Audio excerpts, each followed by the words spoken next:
თურქეთი გაბინაშვილი 38 წლის პროფესიით ჟურნალისტი და ხელოვნებათმცოდნე. ყველა ნაბიჯი, რომელსაც ვდგამ, ყველაფერი აბსოლუტურად რასაც ვაკეთებ, არის იმის მცდელობა, გავარკვიოთ თუ ვინ ვარ და ძიება საკუთარი თავის. ალბათ ვარის ვიზეთ წერ. ამბების გამოგონება დავიწყე ჯერ კიდევ მაშინ, როდესაც წერა არ ვიცოდი. დაახლოებით 3-4 წლის ასაკში ჩემს უფროს ძმებს ვუყვებოდი ჩემი მიერ გამოგონილ ზღაპრებს. პირველი მოთხრობა ის მიდიოდა დაიბეჭდა საბავშვო გაზეთში, მაშინ, როდესაც ვიყავი 7 წლის ასაკში და ძალიან არ მომეწონა სხვა ადამიანების შემოჭრა ჩემს სამყაროში. თითქოს უხილავი კედელი ავაშენე. არ შემიწყვეტია არასდროს წერა, მაგრამ შევწყვიტე სხვა ადამიანებისთვის ამის გაზიარება. ამის შემდეგ გადარძი ჩახელის სახელობის მინიატურის კონკურსი. წარმოდგენა არ მაქვს რატომ, მაგრამ გავაგზავნე ჩემი ნოველა მელნისფერი ბუშტი.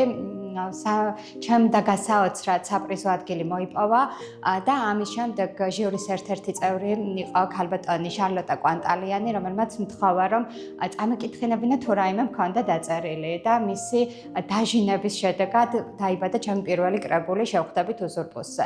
მას შემდეგ ვაგრძელებ წერას. ყველა კონკურსი, რომელშიც მონაწილეობას ვიღებ, ყველა გაზეთის გვერდი, სადაც ჩემი ნაწერი ხდება, თითქოს ისევ არის იმ ბავშვთან ბრძოლა და იმ კედლის დანგრევის მცდელობა, რომელიც თავიდან ავაშენე.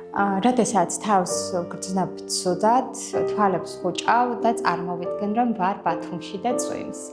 ჩემთვის ეს ქალაქი არის სიყვარული, ურთიერთობები და ეს არის ქალაქი, სადაც მინდა რომ ვიცხოვრო და საკუთარი თავისთვის მაქვს პირობა მიცემული, რომ აუცილებლად ვიცხოვრებ ბათუმში. თანამედროვე საზოგადოებაში, როდესაც ადამიანები ძალიან გათითოკაცებულნი არიან და სოციალური ურთიერთობები არის დეფიციტში, მსგავსი ფესტივალები არის უმნიშვნელოვანესი. ძალიან დიდი მნიშვნელობა აქვს ახალგაზრდა ავტორებისთვის, მით უფრო როდესაც ეძლევათ საშუალება ერთმანეთი გაეცნან, ერთმანეთის შემოქმედებას უკეთ გაეცნან, უმნიშვნელოვანესი ასევე ფესტივალის ფარგლებში დაგეგმილი სკოლის მოსწავლეებთან შეხვედრა. მგონია, რომ ეს ძალიან დიდი ენერგიის და სტიმულის მომცემია როგორც ბავშვებისთვის, ასევე ავტორებისთვის. უღრმესი მადლობა ფესტივალის ორგანიზატორებს და ყველა იმ ადამიანს, ვინც ამ ფესტივალის შექმნაში იღებდა მონაწილეობას და მადლობა, რომ ვარ მისი ნაწილი. თვარე ბებია ჩემი.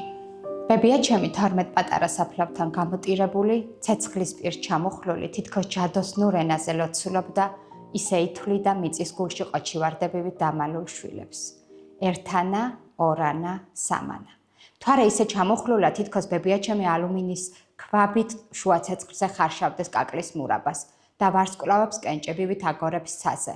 მარცვლავს წუთებს, როდის ჩამოჰკრავს უთქმელობით დამხრჩვალი ღამე ბოლო განთიაც.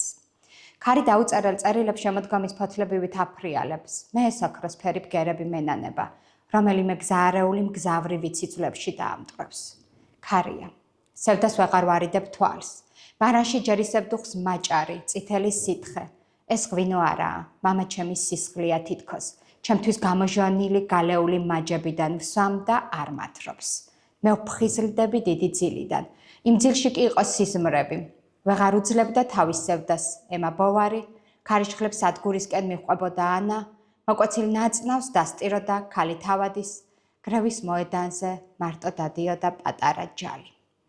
ალადასტური მამა ჩემის სისხლის ფერია და მე ვიღვიძებ.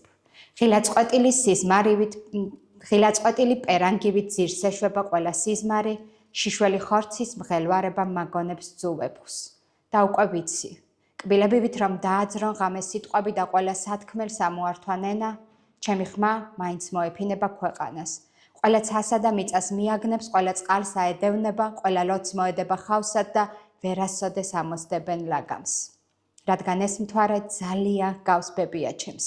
12 შვილი რომ მოსტაცა ღმერთმა, მან კი საკუთარი ტკივილები იმდენ ხანს უხახუნა ერთმანეთს, სანამ ცეცხლი არ გააჩაღა. მერე მის გვერდით ისე ჩაიჩოქა, როგორც მიტოვებულ სალოცავთან და კენჭებით თვლა ისწავლა 13-მდე. რა შემეშალა არა უშავს? თქვენ მადლობა.